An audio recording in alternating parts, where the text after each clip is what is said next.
लाडली बहिणा किती आहे? बहिणी जास्ती उमेदवार आहे आणि लाडक्या बहिणी देखील इथे उपस्थित आहेत. माझ्या लाडक्या बहिणींनो आणि लाडक्या भावांनो, मी आपलं मनापासून धन्यवाद द्यायला आपल्याला आलोय, आपल्याला शुभेच्छा द्यायला आलो. मराठी माणसाची आणि सिंधी बांधवांची अभेद्य युती इथे पाहायला मिळते. मराठी भाइयों की और सिंधी भाइयों की आणि उल्लासनगर का, हिंदी में बोलो मराठी में, उल्लासनगर का विकास होईल अशी श्रद्धा असल्यामुळेच टीम ओमी कलानी आणि साईराज पक्ष शिवसेनेच्या झेंड्याखाली एकत्र आलेला एक महागठबंधन यहाँ पर हुआ है.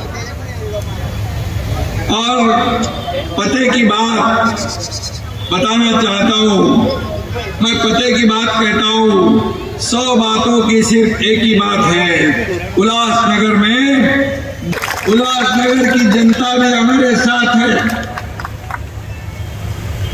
उल्लासनगर महापालिकेवर शिवसेना, टीम ओमी कलानी, साई पार्टी, महागठबंधनचा भगवा झेंडा फडकल्याशिवाय राहणार नाही.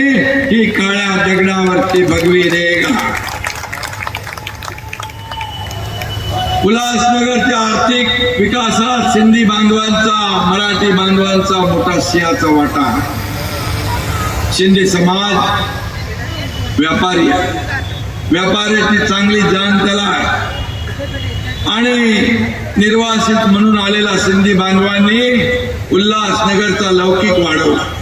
इथला मराठी माणूस आणि सिंधी माणूस एकत्र आला, एक दिलाने काम करू लागला.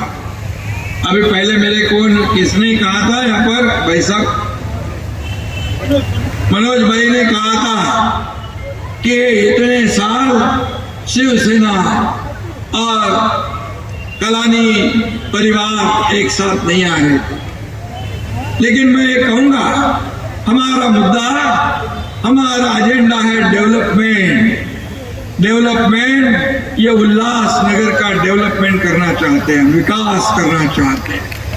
विकासाचा आपला अजेंडा आणि मग विकासाच्या अजेंड्यावर कलानी परिवार पण आला, साई पार्टी पण, जीवन विज्ञानी पण आले, RPI पण आले.